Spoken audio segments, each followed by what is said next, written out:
प्रेम से बोलो गौरी पुत्र गणेश की जय। ओम नमः शिवाय। हर हर महादेव।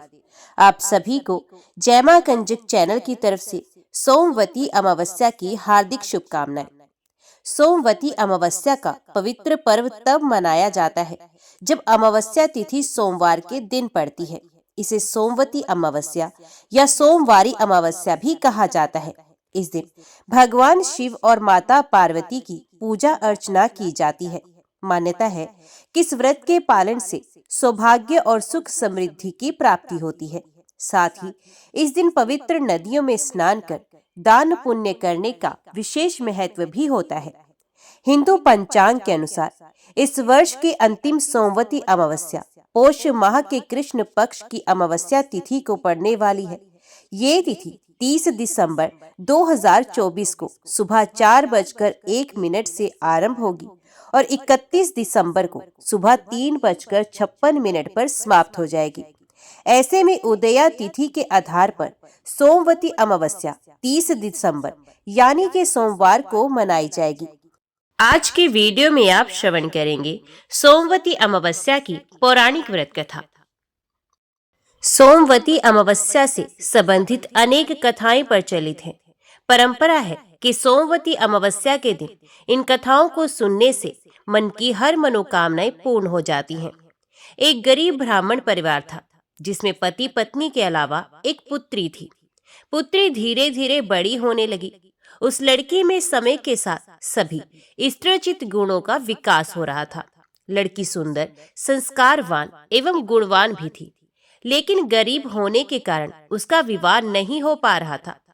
एक दिन ब्राह्मण के घर एक साधु पधारे, जो कि कन्या के सेवा भाव से काफी प्रसन्न हुए।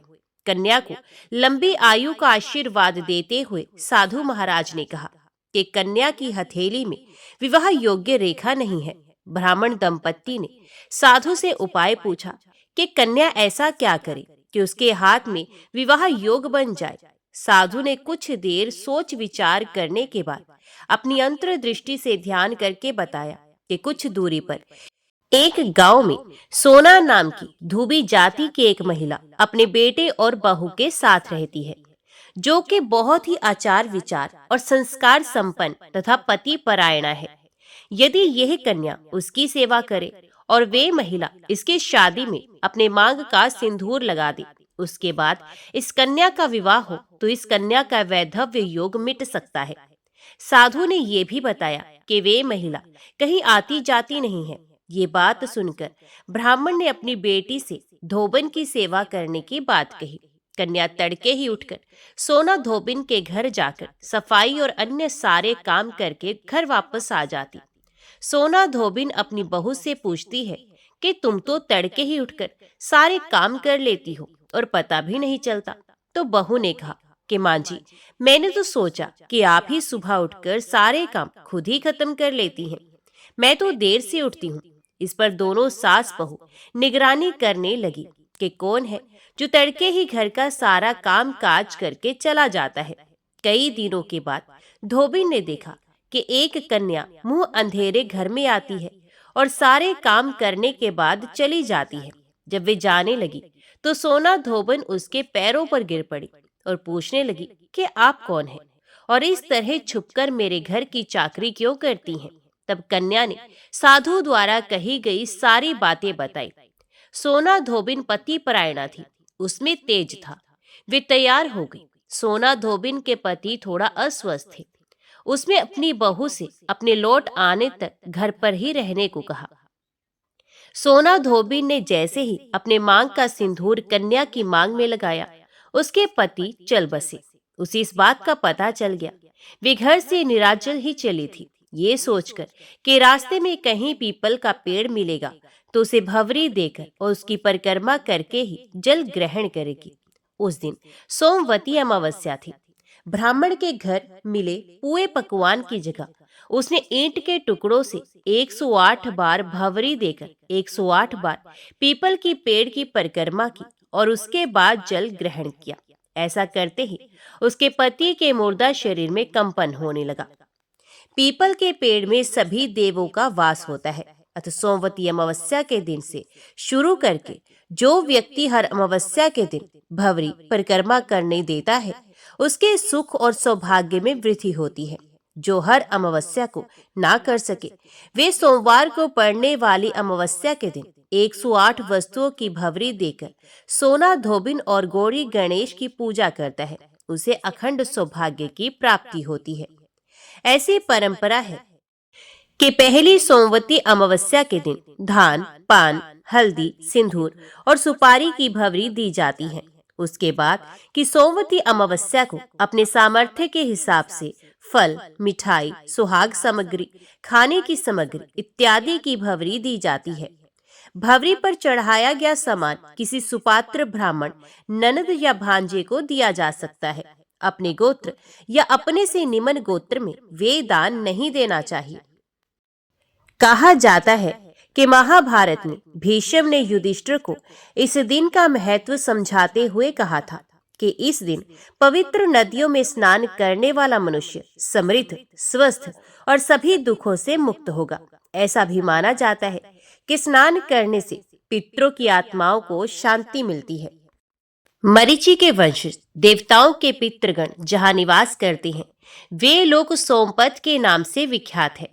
देवता लोग उन पितरों का ध्यान किया करते हैं। वे यज्ञ परायण पितृगण अग्निश्वात नाम से प्रसिद्ध हैं।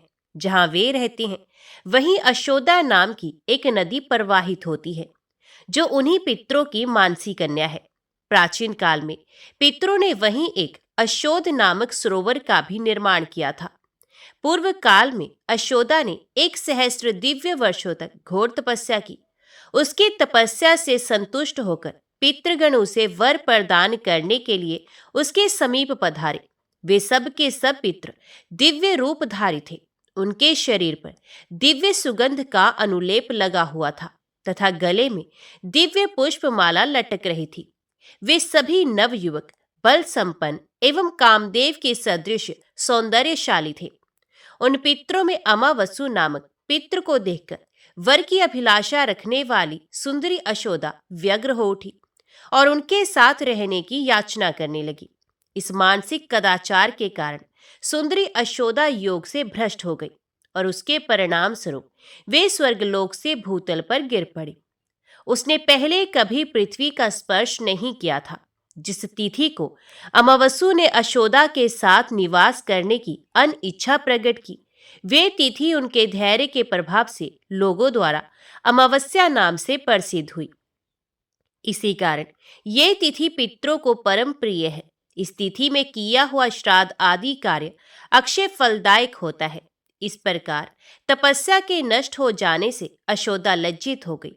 वे अत्यंत दीन होकर नीचे मुख किए हुए देवपुर में पुनः अपनी प्रसिद्धि के लिए पितरों से प्रार्थना करने लगी। तब रोती हुई उस तपस्विनी को पितरों ने सांत्वना दी। वे महाभाग पितर भावी देव कार्य का विचार कर प्रसन्नता एवं मंगल से परिपूर्ण वाणी द्वारा उससे इस प्रकार बोले, हे देवी, बुद्धिमान लोग स्वर्गलोक में दिव्य शरीर द्वारा जो कुछ शुभाशुभ कर्म करते हैं, वे उसी शरीर से उन कर्मों के फल का उपभोग भी करते हैं, क्योंकि देव योनि में कर्म तुरंत फलदायक हो जाते हैं। उसके विपरीत मानव योनि में मृत्यु के पश्चात जन्मांतर में कर्मफल भोगना पड़ता है। इसलिए पुत्री, तुम मृत्यु के पश्चात जन्मांतर में अपनी तपस्या का पूर्ण फल प्राप्त करोगी। 28वें द्वापर में तुम मत्स्य योनि में उत्पन्न होगी। पितृकुल का व्यक्तिक्रमण करने के कारण तुम्हें इस कष्टदायक योनि की प्राप्ति होगी। पुनः उस योनि से मुक्त होकर तुम राजा वसु की कन्या हो जाओगी। कन्या होने पर तुम अपने दुर्लभ लोकों को अवश्य प्राप्त करोगी। उस कन्यावस्था में तुम्हें बद्री, बेर के वृक्षों से व्याप्त दीप में महर्षि पराशर से एक ऐसे पुत्र की प्राप्ति होगी जो बद्रायण नाम से प्रसिद्ध होगा और कभी अपने कर्म से च्युत ना होने वाले नारायण का अवतार होगा। तुम्हारा वे पुत्र एक ही वेद को अनेक 4 भागों में विभक्त करेगा। तदंतर समुद्र के अंश से उत्पन्न हुए पुरुवंशी राजा शांतनु के संयोग से तुम्हें विचित्र वीर एवं महाराज चिंद्रागत नामक 2 पुत्र प्राप्त होंगे। बुद्धिमान विचित्र वीर के 2 क्षेत्रज्ञ धृतराष्ट्र और पांडु पुत्रों को उत्पन्न कराकर तुम प्रोष्ठपदी भाद्रपद की पूर्णिमा और पौष कृष्ण अष्टमी आदि में अष्टकार रूप से पितृलोक में जन्म ग्रहण करोगी। इस प्रकार मनुष्य लोक में सत्यवती और पितृलोक में आयु एवं आरोग्य प्रदान करने वाली तथा नित्य संपूर्ण मनोवांछित फलों की प्रदात्री अष्टका नाम से तुम्हारी ख्याति होगी। कालांतर में तो मनुष्य लोक में नदियों में श्रेष्ठ पुण्य सलीला अशोदा नाम से नदी रूप में जन्म धारण करोगी।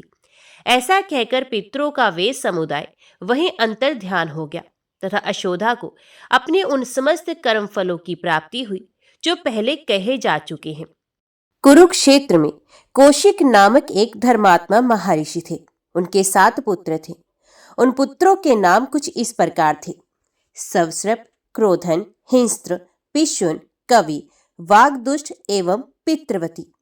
पिता की मृत्यु के पश्चात वे सभी महर्षि गर्ग के शिष्य हुए।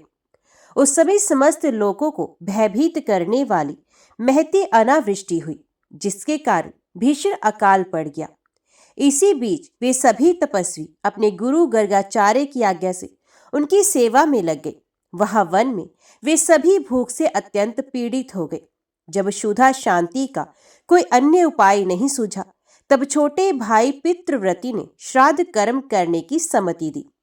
बड़े भाइयों द्वारा अच्छा ऐसा ही करो ऐसी आज्ञा पाकर पितृव्रती ने सम्माहित चित्त होकर श्राद्ध का उपकर्म आरंभ किया। उस समय उसने छोटे बड़े के क्रम से 2 भाइयों को देव कार्य में, 3 को पितृ कार्य में और 1 को अतिथि रूप में नियुक्त किया तथा स्वयं श्राद्ध कर्ता बन गया। इस प्रकार पितृप्रायण पितृव्रती ने पितरों का स्मरण करते हुए मंत्रोच्चारण पूर्वक श्राद्ध कार्य संपन्न किया। काल कर्म के अनुसार मृत्यु के उपरांत श्राद्ध वैगुण्य रूप कर्मदोष से वे भी सभी दाशपुर मंदसौर नामक नगर में बहेलिया होकर उत्पन्न हुए। किंतु पितृ स्नेह श्राद्ध कृत्य से भावित होने के कारण उन्हें पूर्व जन्म के वृतांतों का स्मरण बना रहा। पूर्व जन्म के कर्मों के परिणाम स्वरूप वे क्रूर कर्मी बहेलियों के घर में पैदा तो हुए, परंतु पितरों के ही महात्म्य से वे सभी जाति स्मर पूर्व जन्म के वृतांतों के ज्ञाता भी बने रहे। पुनः श्राद्ध कर्म के फल से वैराग्य उत्पन्न हो जाने के कारण उन सभी ने अनशन करके अपने अपने उस शरीर का त्याग कर दिया। तदंतर वे 7 कालंजर पर्वत पर भगवान नीलकंठ के समक्ष मृग योनि में उत्पन्न हुए। वहां भी पितरों के स्नेह से अनुभावित होने के कारण वे जाति स्मर बने ही रहे। उस योनि में भी ज्ञान और वैराग्य उत्पन्न हो जाने के कारण उन लोगों ने तीर्थ स्नान में अनशन करके लोगों के देखते देखते धर्म पूर्वक प्राणों का उत्सर्ग कर दिया। तत्पश्चात उन 7 योग अभ्यासी जनों ने मानसरोवर में चक्रवाक की योनि में जन्म धारण किया। अब आप लोग नाम एवं कर्म अनुसार उन सभी का वृत्तांत श्रवण कीजिए। इस योनि में उनके नाम हैं सुमना, कुमुद, शुद्ध, शीद्रदर्शी, सुनेत्रक, सुनेत्र और अंशुमान। ये 7 योग के पारदर्शी थे। इनमें से अल्प बुद्धि वाले 3 तो योग से भ्रष्ट हो गए और इधर उधर भ्रमण करने लगे।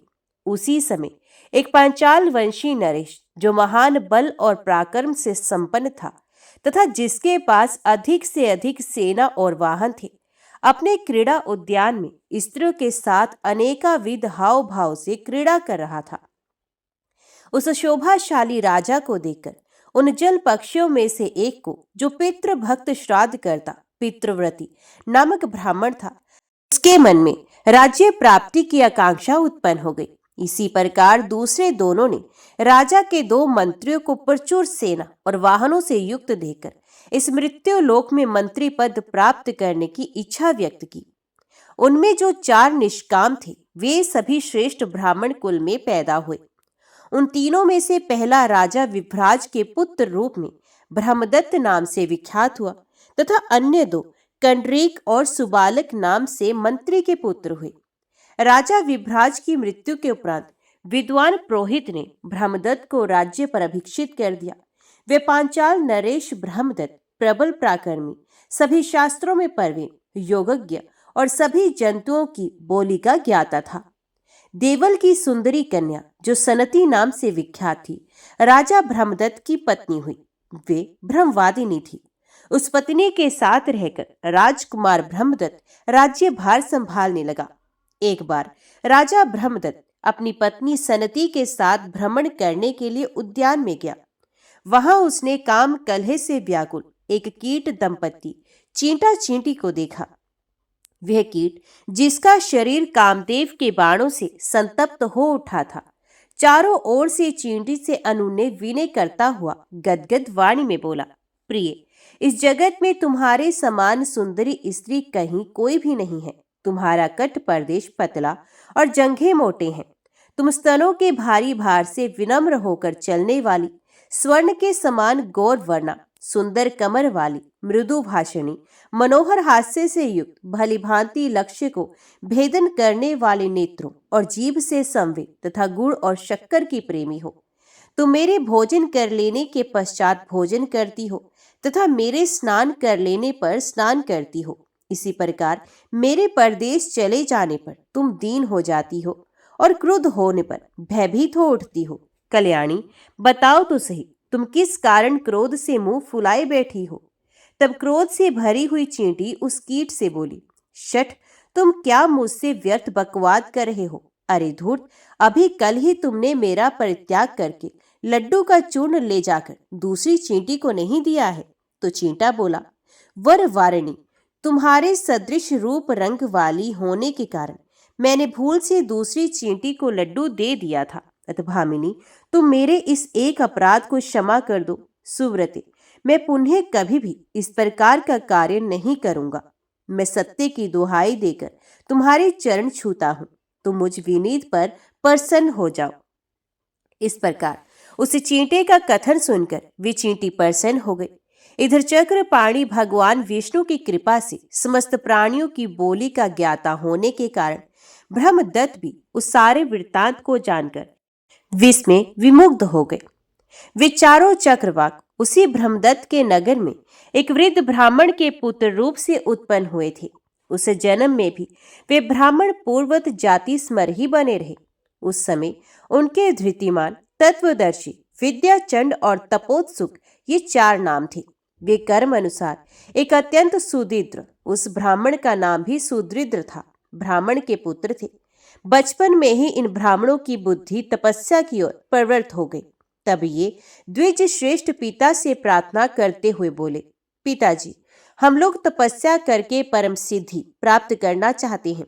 उनके इस कथन को सुनकर महातपस्वी सुदृढ़ दीन वाणी में बोले, पुत्रो, ये कैसी बात कह रहे हो? मुझ दरिद्र बूढ़े पिता को छोड़कर तुम लोग वनवासी होना चाहते हो। भला मेरा परित्याग कर देने से तुम लोगों को कौन सा धर्म प्राप्त होगा तथा तुम्हारी क्या गति होगी? ये तो महान अधर्म है। ऐसा कहकर पिता ने उन्हें मना कर दिया। ये सुनकर उन पुत्रों ने कहा, तात, हम लोगों ने आपकी जीविका उपार्जन का प्रबंध कर लिया है। इसके अतिरिक्त आपको और क्या चाहिए, सो बताइए। यदि आप प्रातःकाल राजा ब्रह्मदत्त के समक्ष जाकर आगे बताए जाने वाले श्लोक का पाठ कीजिएगा तो वे आपको प्रचुर धन संपत्ति एवं सहस्रों ग्राम प्रदान करेंगे। उस श्लोक का अर्थ यो है, जो कुरुक्षेत्र में श्रेष्ठ ब्राह्मण, दासपुर मंदसौर में व्यात, कालंजर पर्वत पर मृग और मान सरोवर में 7 चक्रवाक थे, वे सिद्ध होकर यहाँ निवास करते हैं। पिता से ऐसा कहकर वे सभी तपस्या करने के लिए वन में चले गए। इधर वृद्ध सुदृढ़ भी अपनी स्वार्थ सिद्धि के लिए राजभवन की ओर चल पड़े। अब ब्रह्मदत्त की उत्पत्ति कथा बताते हैं। पूर्व काल में पांचाल देश के एक अणहु नामक नरेश हो गए हैं, जो विभ्राट के पुत्र थे। वे पुत्र प्राप्ति की कामना से कठोर व्रत में तत्पर होकर सामर्थ्यशाली एवं सर्वव्यापक देव देवेश्वर श्री नारायण श्री हरि की आराधना करने लगे। तत्पश्चात अधिक काल व्यतीत होने पर भगवान जनार्दन उनकी आराधना से प्रसन्न हुए और उनके समक्ष प्रकट होकर बोले, राजन, तुम्हारा कल्याण हो। अब तुम अपना मनोवांछित वरदान मांग लो। भगवान विष्णु के ऐसा कहने पर राजा ने उत्तम वर की याचना करते हुए कहा, देवेश, मुझे ऐसा पुत्र प्रदान कीजिए जो महान बल पराक्रम से संपन्न, संपूर्ण शास्त्रों का पारगामी विद्वान, धार्मिक, श्रेष्ठ योगी, संपूर्ण प्राणियों की बोली का ज्ञाता और योग अभ्यासी हो। भगवान, मुझे ऐसा ही औरस पुत्र प्रदान कीजिए। ये सुनकर विश्वात्मा परमेश्वर राजा से ऐसा ही हो यो कहकर समस्त देवताओं के देखते देखते वहां से अंतर ध्यान हो गए। तदंतर समय अनुसार वही प्रतापी ब्रह्मदत्त उस राजा अणहु का पुत्र हुआ, जो आगे चलकर संपूर्ण जीवों पर दयालु, समस्त प्राणियों में अमित बल संपन्न, संपूर्ण प्राणियों की भाषा का ज्ञाता और समस्त प्राणियों के राजाधिराज सम्राट हुआ। तत्पश्चात जहां वे कीट दंपति बातें करते हुए स्थित थे, वहां पहुंचने पर चींटे की काम चेष्टा को देखकर योग आत्मा ब्रह्मदत्त को हंसी आ गई। राजा को हंसते देखकर महारानी सनती आश्चर्यचकित हो उठी और मन में किसी भावी अनर्थ की आशंका करके नरेश्वर ब्रह्मदत्त से प्रश्न कर बैठी। सनती ने पूछा, राजन, अकस्मात आपका ये अट्टहास किस लिए हुआ है? इस समय मैं आपको ये हंसी आई है, इस हास्य का कारण मैं नहीं समझ पा रही।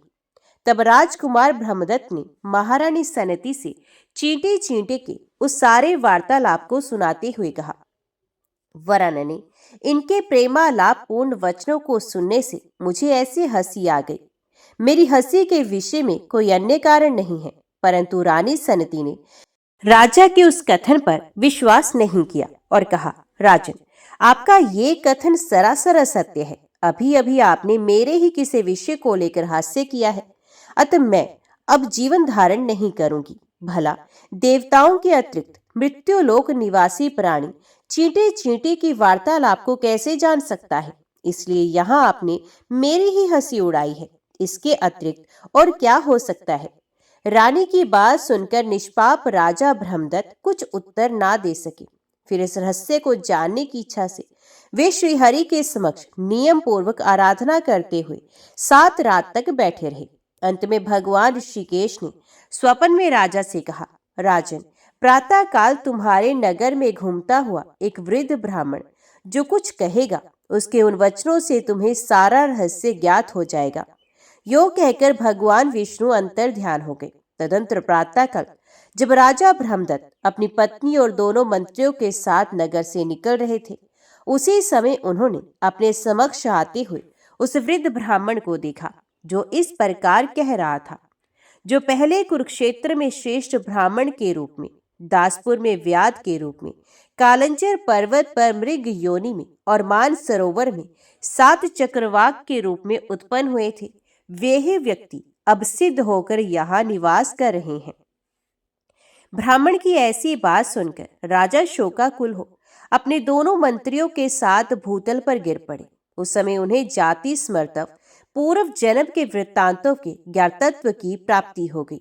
उन दोनों श्रेष्ठ मंत्रियों में एक भव्य सुबालक कामशास्त्र का परिणेता और संपूर्ण शास्त्रों का ज्ञाता था, जिस संसार में पांचाल नाम से विख्यात था। दूसरा कंड्रीक भी धर्मात्मा और वेद शास्त्र का प्रवर्तक था। वे दोनों भी उस समय राजा के अग्रभाग में शोकाविष्ट हो धराशायी हो गए और उन्हें भी जातीय समर्तव की प्राप्ति हुई। उस समय वे विलाप करते हुए कहने लगे, हाय, हम लोग लोलुप हो कर्म बंधन में फंसकर योग से पूर्णता भ्रष्ट हो गए। इस तरह अनेकाविध विलाप करके वे तीनों योग के पारदर्शी विद्वान विस्मयाविष्ट हो बारंबार श्राद्ध के महात्म्य का अभिनंदन करने लगे। तत्पश्चात राजा ने उस ब्राह्मण को अनेक गांवों सहित प्रचुर धन संपत्ति प्रदान की। इस प्रकार धन की प्राप्ति से हर्षित हुए उस वृद्ध ब्राह्मण को विदा कर राजा ब्रह्मदत्त ने राज लक्षणों से युक्त अपने विश्वक्सेन नामक और उस पुत्र को राज्य पर अभिषिक्त कर दिया और स्वयं जंगल की राह ली। तदंतर ब्रह्मदत्त आदि वे सभी श्रेष्ठ योगी मत्स्य रहित एवं पितृभक्त होकर उस मान सरोवर में परस्पर आ मिले। सनती का अमर्ष गल गया और वे राजा से कहने लगी, राजा, आप जो ये अभिलाषा कर रहे हैं, वे सब राज्य त्याग का ही परिणाम है और निश्चय ही मेरे द्वारा घटित हुआ है। राजा ने तथेति ऐसा ही है कहकर उसकी बात को स्वीकार किया और पुनः उसका अभिनंदन करते हुए कहा, ये तुम्हारी ही कृपा है जो मुझे ये सारा फल प्राप्त हो रहा है। तदंतर वे सभी वनवासी योग का आश्रय लेकर अपने तपोबल के प्रभाव से ब्रह्मरंध्र द्वारा प्राण त्याग करके परम पद को प्राप्त हो गए।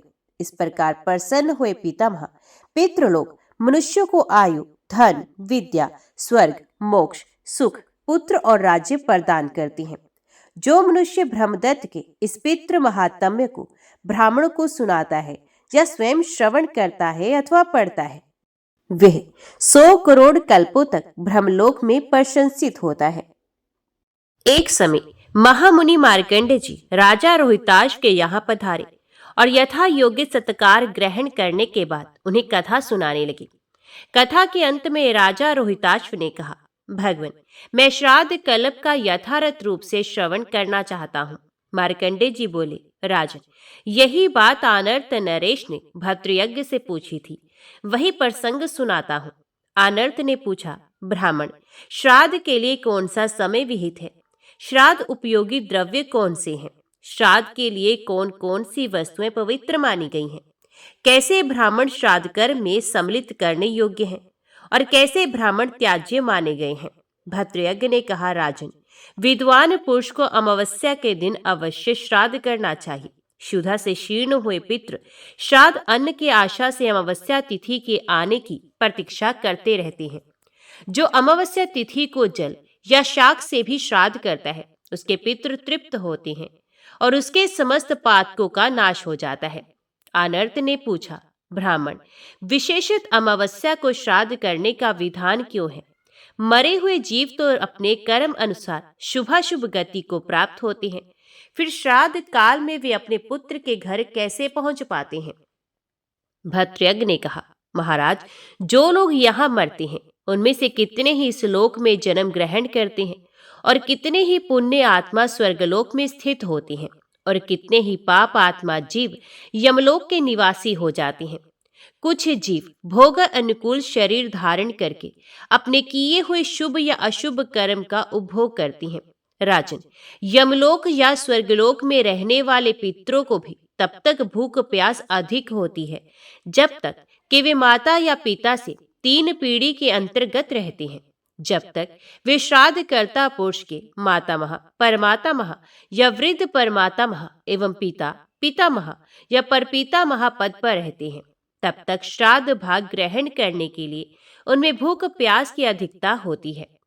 पितृलोक या देवलोक के पितृ तो श्राद्ध काल में सूक्ष्म शरीर से आकर श्राद्धीय ब्राह्मणों के शरीर में स्थित होकर श्राद्ध भाग ग्रहण करते हैं, परंतु जो पितृ कहीं शुभाशुभ भोग में स्थित हैं या जन्म ले चुके हैं, उनका भाग दिव्य पितृ आकर ग्रहण करते हैं और जीव जहां जिस शरीर में होता है वहां तद अनुकूल भोग की प्राप्ति कराकर उसे तृप्ति पहुंचाते हैं।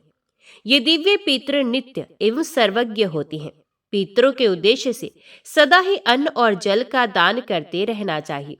जो नीच मानव पितरों के लिए अन्न और जल ना देकर आप ही भोजन करता या जल पीता है, वे पितरों का द्रोही है।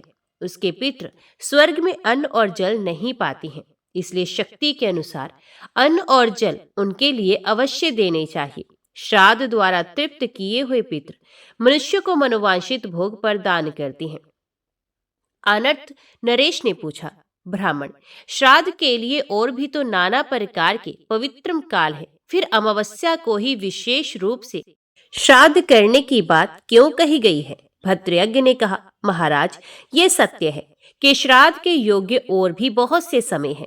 मनवादी तिथि, युगादि तिथि, संक्रांति काल, व्यतिपात, गज छाया, चंद्र ग्रहण और सूर्य ग्रहण, इन सभी समयों में पितरों की तृप्ति के लिए श्राद्ध करना चाहिए। पुण्य तीर्थ, पुण्य मंदिर, श्राद्ध योग्य ब्राह्मण तथा श्राद्ध के योग्य उत्तम पदार्थ प्राप्त होने पर बुद्धिमान पुरुषों को बिना पर्व के भी श्राद्ध करना चाहिए। अमावस्या को जो विशेष रूप से श्राद्ध करने का आदेश दिया गया है, इसका कारण बताता हूँ, एकाग्रचित होकर सुनो। सूर्य की सहस्रों किरणों में जो सबसे प्रमुख है उसी का नाम अमा है। उस अमा नामक प्रधान किरण के ही तेज से सूर्य देव तीनों लोकों को प्रकाशित करते हैं। उसी अमा में तिथि विशेष को चंद्रदेव निवास करते हैं, इसलिए उसका नाम अमावस्या है। यही कारण है कि अमावस्या प्रत्येक धर्म कार्य के लिए अक्षय फल देने वाली बताई गई है। श्राद्ध कर्म में तो इसका विशेष महत्व है ही। अग्निश्वात, बहिष्यत, आजप्य, सोमप, रश्मिप, उपहोत, अयुंतुक, श्राद्धभुक तथा अन्नादिमुख, ये 9 दिव्य पितृ बताए गए हैं। आदित्य, वसु, रुद्र तथा दोनों अश्विनी कुमार भी केवल नांदीमुख पितरों को छोड़कर शेष सभी को तृप्त करते हैं। ये पितृगण ब्रह्मा जी के समान बताए गए हैं। अथ पद्म योनि ब्रह्मा जी उन्हें तृप्त करने के पश्चात सृष्टि कार्य आरंभ करते हैं। इनके सिवा दूसरे भी ऐसे मृत्यु पितर होते हैं जो स्वर्गलोक में निवास करते हैं। वे 2 प्रकार के देखे जाते हैं, एक तो सुखी और दूसरे दुखी। मृत्युलोक में रहने वाले वंशज जिनके लिए श्राद्ध करते और दान देते हैं, वे सभी वहां हर्ष में भरकर देवताओं के समान प्रसन्न होते हैं। जिनके लिए उनके वंशज कुछ भी दान नहीं करते, वे भूख प्यास से व्याकुल और दुखी देखे जाते हैं। एक समय की बात है, अग्निश्वात आदि सभी पितृ देवराज इंद्र के पास गए। महाराज इंद्र ने उन्हें आया देख संपूर्ण देवताओं के साथ भक्ति पूर्वक उनका पूजन किया। इसके बाद जब वे देव दुर्लभ पितृलोक को जाने लगे, तब क्षुधा पिपासा से पीड़ित रहने वाले मृत्यु पितरों ने दिव्य स्तोत्रों से, पितृ सूक्त के मंत्रों से तथा पितरों को संतुष्ट करने वाले अन्यान्य वैदिक स्तोत्रों से उन सबकी स्तुति करके दीनतापूर्ण वचनों द्वारा उन्हें प्रसन्न किया।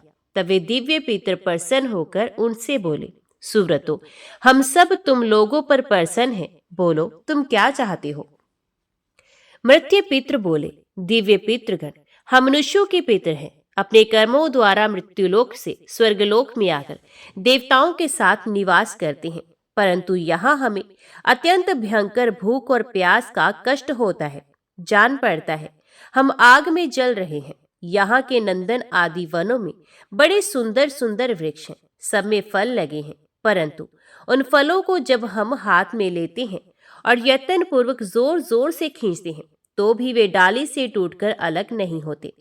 प्यास से पीड़ित होकर यदि हम देव नदी गंगा का जल हाथ में उठाते हैं और पीते हैं, तब हमारे हाथ में उस जल का स्पर्श ही नहीं होता।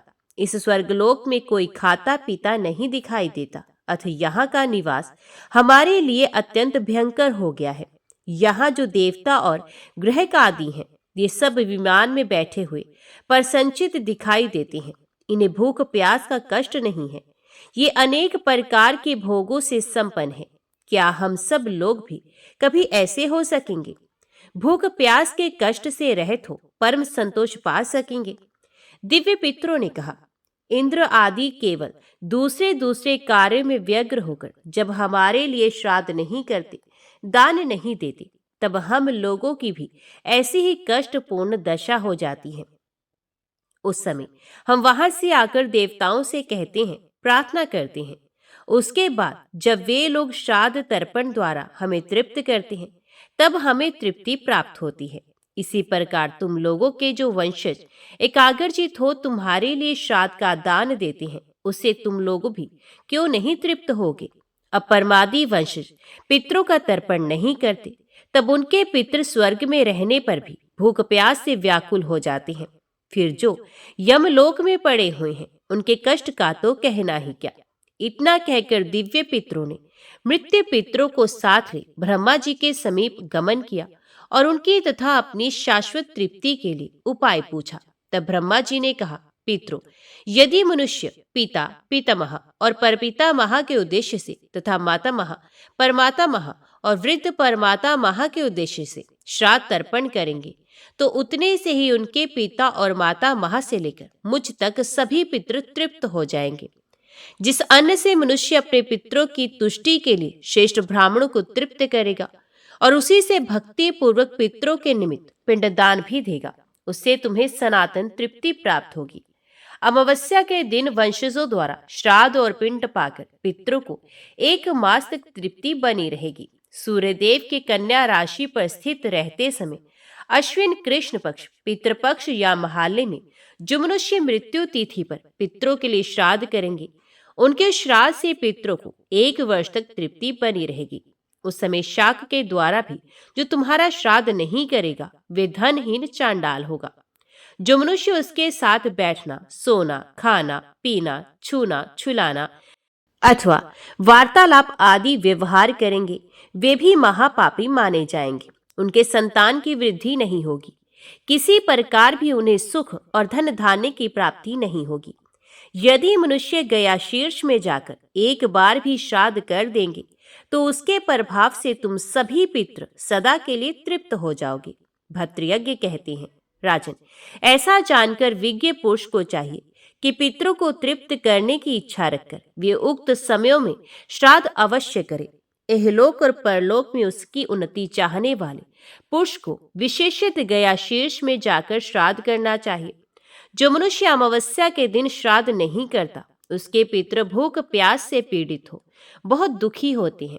मन ही मन तृप्ति की अभिलाषा रखकर विपरीत पक्ष की प्रतीक्षा करते रहते हैं। ठीक उसी तरह जैसे किसान लोग रात दिन वर्षा की राह देखते हैं।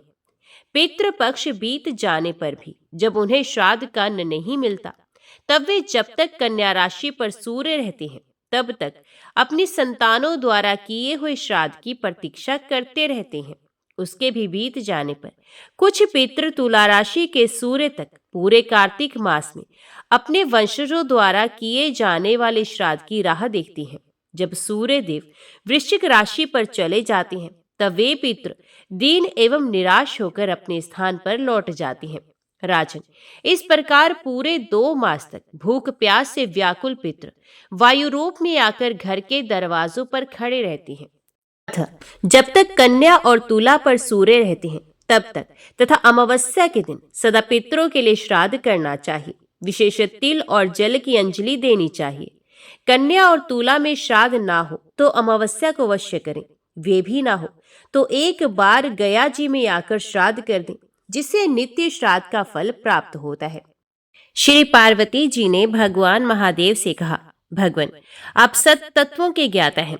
आपकी कृपा से मुझे श्री विष्णु संबंधी नाना प्रकार के धर्म सुनने को मिले जो समस्त लोक का उद्धार करने वाले हैं। देवेश, अब मैं गीता का महात्म्य सुनना चाहती हूँ, जिसका श्रवण करने से श्रीहरि में भक्ति बढ़ती है। श्री महादेव जी बोले, जिनका श्री विग्रह अलसी के फूल की भांति श्याम वर्ण का है, पक्षी राज गरुड़ ही जिनके वाहन हैं, जो अपनी महिमा से कभी च्युत नहीं होते तथा शेष नाग की शैया पर शयन करते हैं, उन भगवान महाविष्णु की हम उपासना करते हैं। एक समय की बात है, मुर्दैत्य के नाशक भगवान विष्णु शेषनाग के रमणीय आसन पर सुखपूर्वक विराजमान थे। उस समय समस्त लोकों को आनंद देने वाली भगवती लक्ष्मी ने आदर पूर्वक प्रश्न किया, भगवान, आप संपूर्ण जगत का पालन करते हुए भी अपने ऐश्वर्य के प्रति उदासीन से होकर जिस क्षीर सागर में नींद ले रहे हैं, इसका क्या कारण है? श्री भगवान बोले, सुमुखी, मैं नींद नहीं लेता हूँ, अपितु तत्व का अनुसरण करने वाली अंतर्दृष्टि के द्वारा अपने ही माहेश्वर तेज का साक्षात्कार कर रहा हूँ। देवी, ये वही तेज है जिसका योगी पुरुष कुशाग्र बुद्धि के द्वारा अपने अंतकरण में दर्शन करते हैं तथा जिसे मीमांसक विद्वान वेदों का सार तत्व निश्चित करते हैं। वे माहेश्वर तेज एक अजर प्रकाश स्वरूप आत्म रूप रोग शोक से रहित अखंड आनंद का पुंज निर्हि तथा द्वैत रहित है। इस जगत का जीवन उसी के अधीन है, मैं उसी का अनुभव करता हूँ। देवी, यही कारण है कि मैं तुम्हें नींद लेता हुआ सा प्रतीत हो रहा हूँ। माता लक्ष्मी ने कहा, ऋषिकेश, आप ही योगी पुरुषों के ध्येय हैं। आपके अतिरिक्त भी कोई ध्यान करने योग्य तत्व है, ये जानकर मुझे बड़ा कौतूहल हो रहा है। इस चराचर जगत की सृष्टि और संहार करने वाले स्वयं आप ही हैं। आप सर्व समर्थ हैं। इस प्रकार की स्थिति में होकर भी यदि आप उस परम तत्व से भिन्न हैं तो मुझे उसका बोध कराइए। श्री भगवान बोले, प्रिय, आत्मा का स्वरूप द्वैत और अद्वैत से पृथक, भाव और अभाव से मुक्त तथा आदि और अंत से रहित है। शुद्ध ज्ञान के प्रकार से उपलब्ध होने वाला तथा परम आनंद स्वरूप होने के कारण एकमात्र सुंदर है। यही मेरा ईश्वरीय रूप है। आत्मा का एकत्व ही सबके द्वारा जानने योग्य है। गीता शास्त्र में इसी का प्रतिपादन हुआ है। अमित तेजस्वी भगवान श्री विष्णु के ये वचन सुनकर देवी लक्ष्मी ने शंका उपस्थित करते हुए कहा, भगवान, यदि आपका स्वरूप स्वयं परम आनंद में और मन वाणी की पहुंच के बाहर है तो गीता कैसे उसका बोध कराती है? मेरे इस संदेह का आप निवारण कीजिए। श्री भगवान बोले, सुंदरी सुनो, मैं गीता में अपनी स्थिति का वर्णन करता हूँ। कर्मश 5 अध्यायों को तुम 5 मुख जानो, 10 अध्यायों को 10 भुजाएं समझो तथा 1 अध्याय को उदर और 2 अध्यायों को दोनों चरण कमल जानो। इस प्रकार ये 18 अध्यायों की वारंगमय ईश्वरीय मूर्ति समझनी चाहिए। ये ज्ञान मात्र से ही महान पातकों का नाश करने वाली है। जो उत्तम बुद्धि वाला पुरुष गीता के 1 या आधे अध्याय का अथवा 1 या आधे या चौथाई श्लोक का भी प्रतिदिन अभ्यास करता है, वे सुशर्मा के समान मुक्त हो जाता है। श्री लक्ष्मी जी ने पूछा, देव, ये सुशर्मा कौन था, किस जाति का था और किस कारण से उसकी मुक्ति हुई? श्री भगवान बोले, प्रिय, सुशर्मा बड़ी खोटी बुद्धि का मनुष्य था, पापियों का तो वे शिरोमणि ही था। उसका जन्म वैदिक ज्ञान से शून्य एवं क्रूरतापूर्ण कर्म करने वाले ब्राह्मणों के कुल में हुआ था। वे ना ध्यान करता था, ना ही जप, न होम करता, न अतिथियों का सत्कार। वे लंपट होने के कारण सदा विषयों के सेवन में ही आसक्त रहता था। हल जोतता और पत्ते बेचकर जीविका चलाता था। उसे मदिरा पीने का व्यसन था तथा वे मांस भी खाता था। इस प्रकार उसने अपने जीवन का दीर्घ काल व्यतीत कर दिया। एक दिन मूढ़ बुद्धि सुशर्मा पत्ते लाने के लिए किसी ऋषि की वाटिका में घूम रहा था। इसी बीच में काल रूपधारी काले सांप ने उसे डस लिया। सुशर्मा की मृत्यु हो गई। तदंतर वे अनेक नरकों में जा वहां की यातनाएं भोगकर मृत्यु लोक में लौट आया और यहाँ बोझ ढोने वाला बैल हुआ। उस समय किसी पंगु ने अपने जीवन को आराम से व्यतीत करने के लिए उसे खरीद लिया। बैल ने अपनी पीठ पर पंगु का भार ढोते हुए बड़े कष्ट से 7-8 वर्ष बिताए। एक दिन पंगु ने किसी ऊंचे स्थान पर बहुत देर तक बड़ी तेजी के साथ उस बैल को घुमाया। इससे वे थक कर बड़े वेग से पृथ्वी पर गिरा और मूर्छित हो गया। उस समय वहां कौतूहलवश आकृष्ट हो बहुत से लोग एकत्रित हो गए। उस जन समुदाय में से किसी पुण्यात्मा व्यक्ति ने उस बैल का कल्याण करने के लिए उसे अपना पुण्य दान किया। तत्पश्चात कुछ दूसरे लोगों ने भी अपने अपने पुण्य को याद करके उन्हें उसके लिए दान कर दिया। उस भीड़ में एक वैश्या भी खड़ी थी। उसे अपने पुण्य का पता नहीं था, तो भी उसने लोगों की देखा देखी उस बैल के लिए कुछ त्याग कर दिया।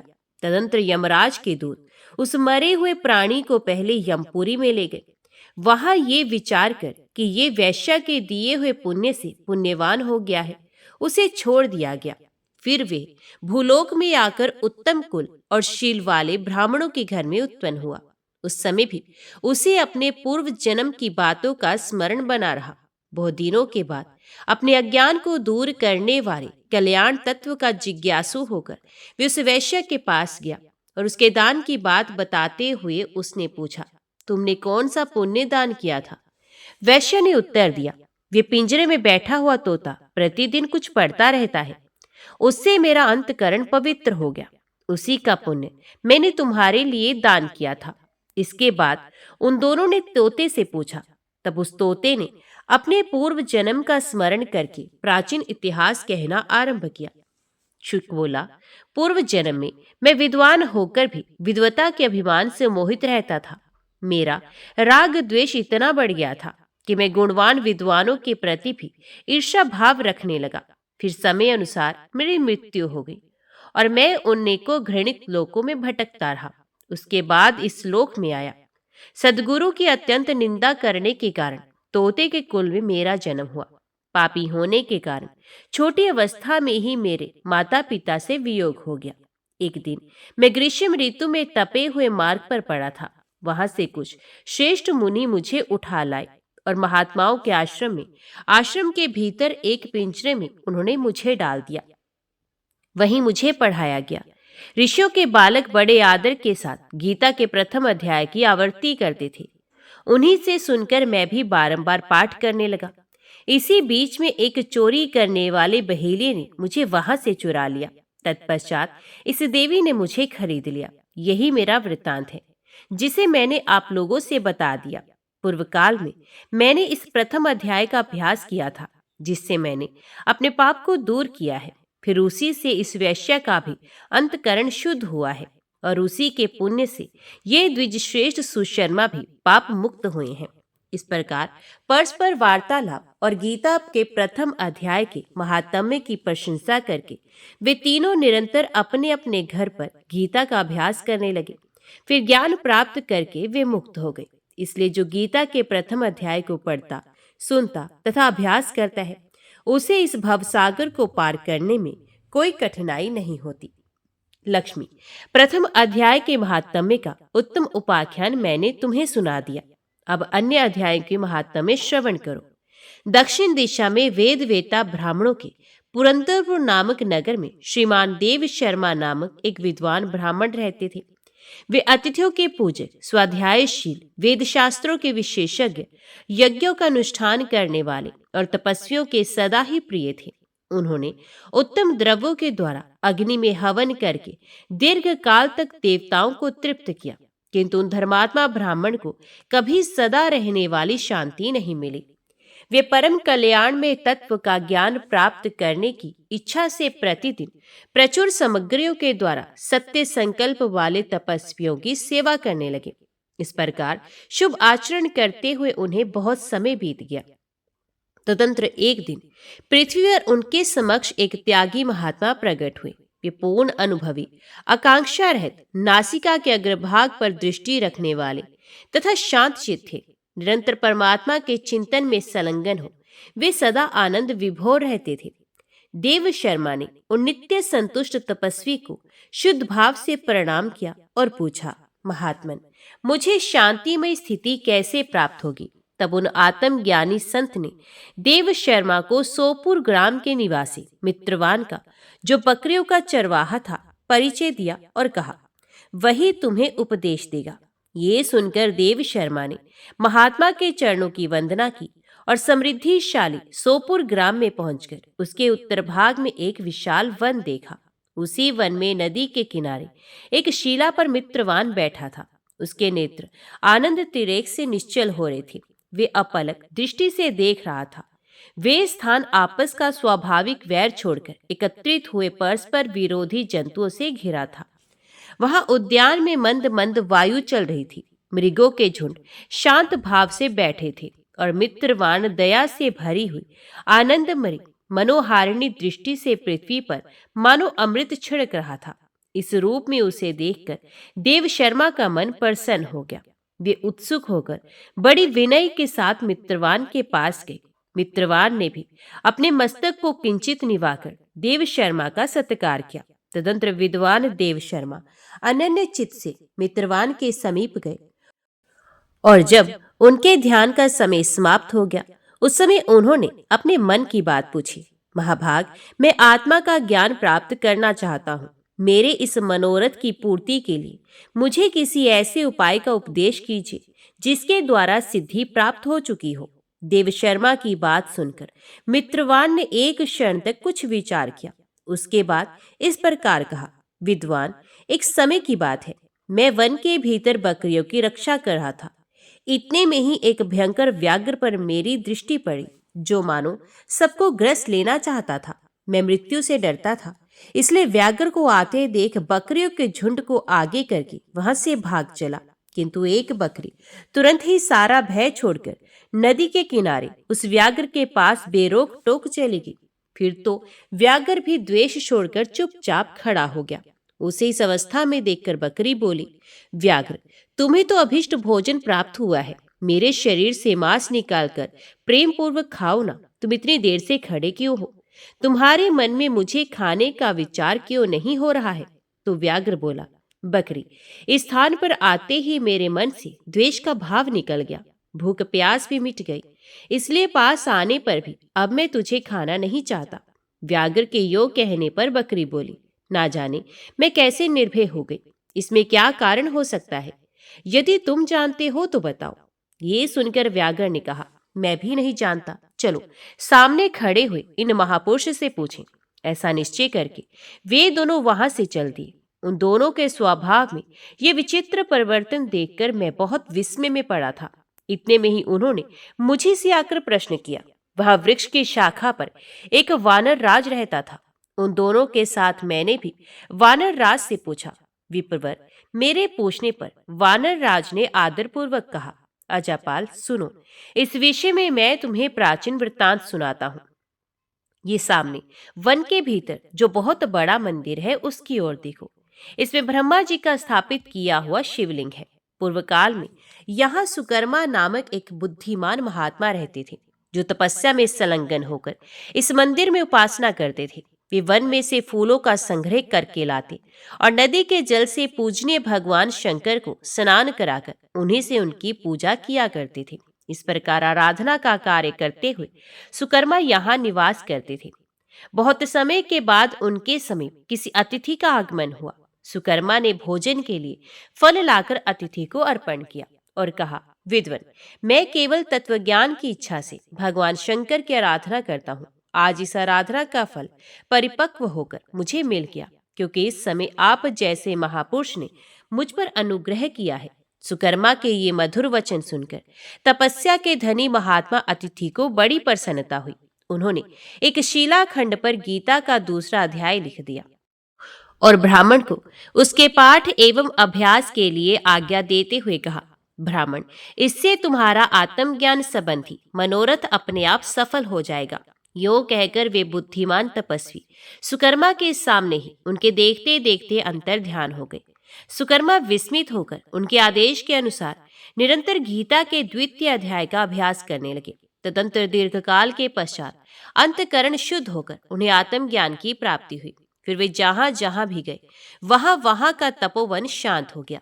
उनमें शीत उष्ण और राग द्वेष आदि की बाधाएं दूर हो गई। इतना ही नहीं, उन स्थानों में भूख प्यास का कष्ट भी जाता रहा तथा भय का सर्वथा अभाव हो गया। ये सब द्वितीय अध्याय का जप करने वाले सुकर्मा ब्राह्मण की तपस्या का ही प्रभाव समझो।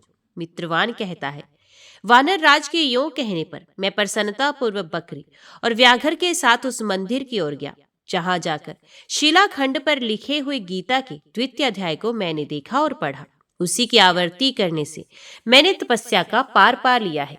अतः भद्रपोष, तुम भी सदा द्वितीय अध्याय की ही आवृत्ति किया करो। ऐसा करने पर मुक्ति तुमसे दूर नहीं रहेगी। श्री भगवान कहते हैं, प्रिय मित्रवान के इस प्रकार आदेश देने पर देव शर्मा ने उसका पूजन किया और उसे प्रणाम करके पुरंदरपुर की राह ली। वहां किसी देवालय में पूर्वोक्त आत्मज्ञानी महात्मा को पाकर उन्होंने ये सारा वृत्तांत निवेदन किया और सबसे पहले उन्हीं से द्वितीय अध्याय को पढ़ा। उनसे उपदेश पाकर शुद्ध अंतकरण वाले देव शर्मा प्रतिदिन बड़ी श्रद्धा के साथ द्वितीय अध्याय का पाठ करने लगे। तब से उन्होंने प्रशंसा के योग्य परम पद को प्राप्त कर लिया। ओम नमो भगवते वासुदेवाय नमः। आज की वीडियो में इतना ही। उम्मीद करती हूँ वीडियो आपको पसंद आई होगी। वीडियो पसंद आई हो तो वीडियो को लाइक और चैनल को सब्सक्राइब जरूर कीजिएगा। जय श्री हरि लिखकर कमेंट बॉक्स में अपनी हाजिरी और अपने सुझाव देना ना भूलेगा। तो मिलते हैं अगली कथा अगली वीडियो के साथ। तब तक के लिए देखते व सुनते रहिए। जय मां कंजक, जय माता दी।